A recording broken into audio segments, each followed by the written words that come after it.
Hello, my name is Reverend Nancy Wilson, and I'm proud to be the moderator of Metropolitan Community Churches and to welcome you to this very special gathering of network leaders from around the globe.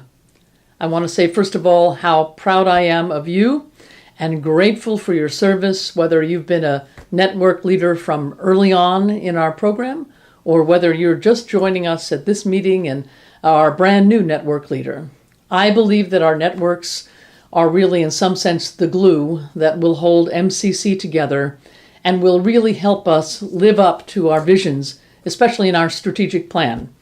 By now, I assume all of you are very familiar with the strategic plan passed by our General Conference at the 2013 General Conference, which talks about basically 5 areas: our global outreach and visibility around the world, our commitment to justice, our commitment to financial health and generosity, and finally, people and congregations. I think networks, you especially belong in the area of people and congregations as our priorities over the next several years. As we strengthen our leadership and strengthen our people around the globe, as we improve our skills, as we improve our connection and communication with one another, I know that we will strengthen the people that are at the heart of MCC ministry around the world. And also congregations. We have such a strong commitment to congregational health, to congregational vitality, and you are a key to making sure that we can achieve that together. I really believe that as MCC, we are stronger together. That means laity and clergy. That means congregations among each other and ourselves. We are stronger together as leaders on our governing board, on our senior leadership team, among our elders.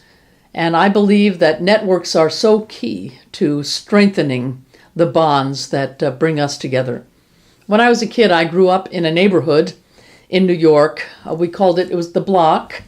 And in that neighborhood were people from all different kinds of backgrounds. And we grew up in that neighborhood and went to school together and knew each other. And when I think about that neighborhood, I think about how important it was in growing up, that I really believed that any home in that neighborhood would be open to me if I needed it. That if I needed help or support, when somebody died in our neighborhood, there were flowers from all of us and we attended the funeral if we could. When someone got married, we rejoiced with them, or graduated from high school, or whatever happened, somebody broke their arm or leg, we were all signed the cast, because in some sense, as a neighborhood, we were extended family and community. And it was a way in which we made the great big world out there a lot more friendly and a lot more workable for us. I think about networks as our neighborhoods, and some of our neighborhoods are quite large, maybe include several countries. Others of our neighborhoods are really portions of states in the United States or provinces. And so I think about that analogy. Even today, I live in a neighborhood. I live in a little cul-de-sac in Bradenton, Florida.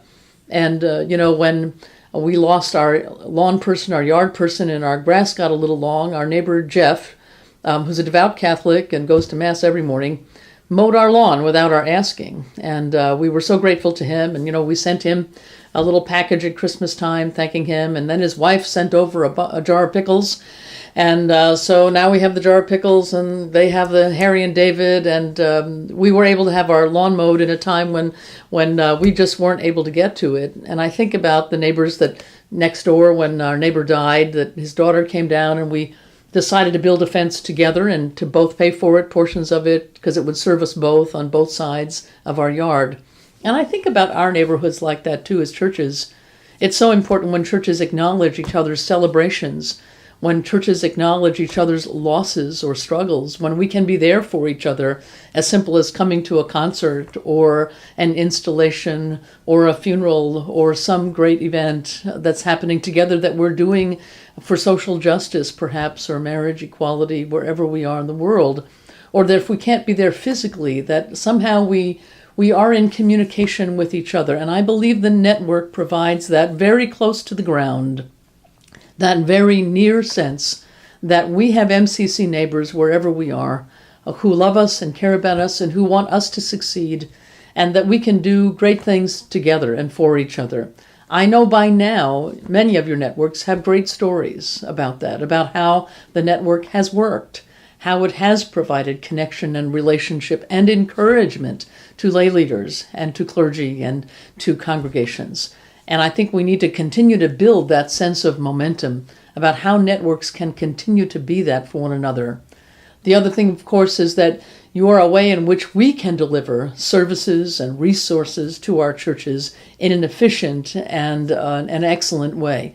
And I know you'll learn more about how you can do that, which is also about communication and really giving us feedback. In some sense, you're a customer service link for us, that we get to hear how our end users, how our churches and pastors and clergy feel about the kinds of services and resources that we're creating, that we're offering.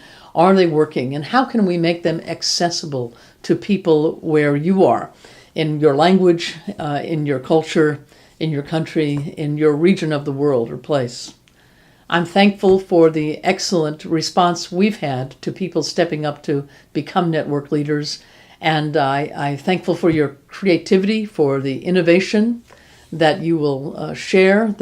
I know that the way in which you create a community this week, as you meet together and as you support each other in the very unique work that you're doing as network leaders, will make a huge difference. It will make a difference in the lives of churches, in the lives of pastors, in the lives of people committing themselves to MCC, and even new people coming into our ranks, new congregations, new churches, people who want to connect with MCC.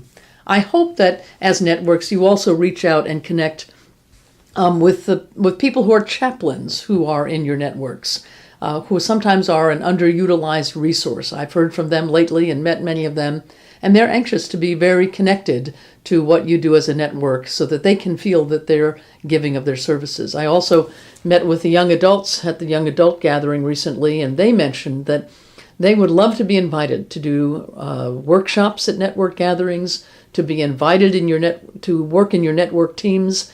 I think there are a lot of young people who have energy, who understand the internet much better than we do, and who are really ready to step up into their leadership. So please consider the needs of young adults in your network and encourage young adult leaders. Consider chaplains and others who are serving in various ways in MCC.